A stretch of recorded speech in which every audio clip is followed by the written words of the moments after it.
In this episode of Performance Car Refurb, we prepare the R32 GTR for paint. In Performance Car Refurb, we follow two fourth-year apprentices as they learn collision repair tips as they refurbish a Nissan R32 Skyline GTR, a hero and modern classic of the performance car world.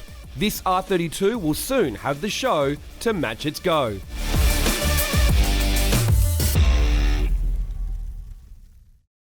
So when Cameron had the body of the car, when he was doing most of his repair work, I took a lot of the small pieces like the headlight covers and the bars and a few small trims. So we were just taking out minor imperfections, maybe things like stone chips or just some minor scratches.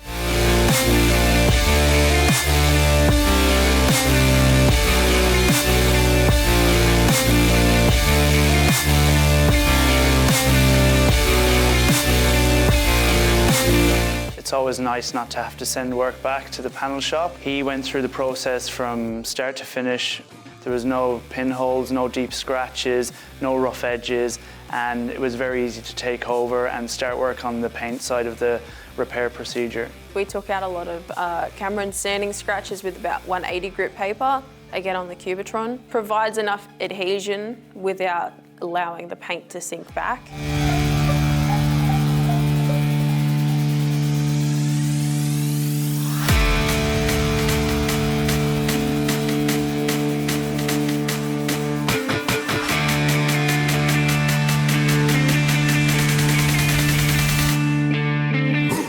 So after we attacked it with a bit of 180, it got a full coat of high fill, which allows us to seal off any previous repairs, seal off any paint edges and things like that, which gives us a nice, clean, fresh surface to work with. It also protects any bare metal from things like rust and exposure to moisture in the air.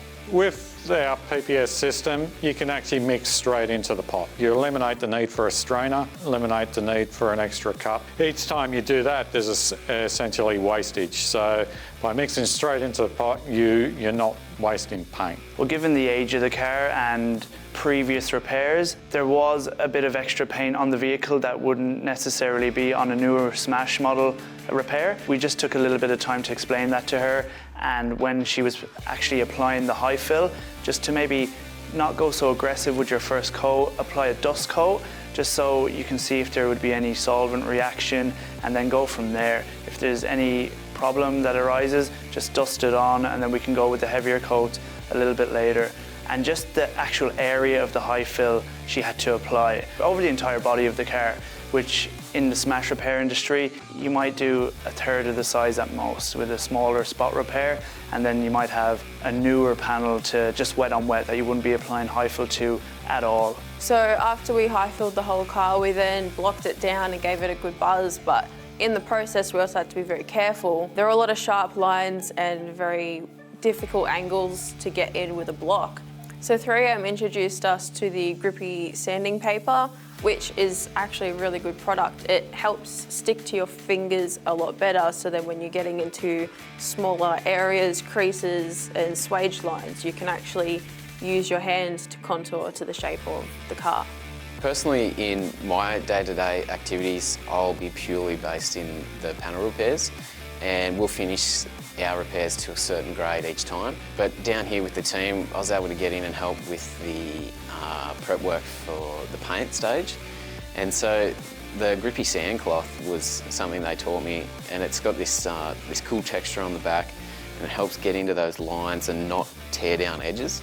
I've always seen a lot of repairs that have had to come in over with touch-up primer, and so you can really hold onto those edges pretty well and maintain them the whole way through, which is, at the end of it, that means it's a consistent finish across the panel. And so the grippy sand cloth, yeah, we were using it through the swage lines, through the hard-to-get areas, tops of the doors, yeah, so that we worked with the 3M team to create a good finish out of that. A technique by Tim from Machina Magica is to spray 3M Seaguard to the inside of the front fenders. Because the car doesn't run guard liners anymore due to the wheel and tyre package, stones hit the inside of the fender and can cause dents from underneath. The Seaguard helps protect this from happening and keeps the front fender in good condition. With the car in high fill and rubbed back, the door gaps were sealed up and masking began, before going into the booth for final masking and clean. This step is very important as masking prevents overspray, and using a good quality tape also means there is no residue or damage when removing it after painting is completed. Thorough preparation saves time later in the job. In our next episode, it's time to put down some paint.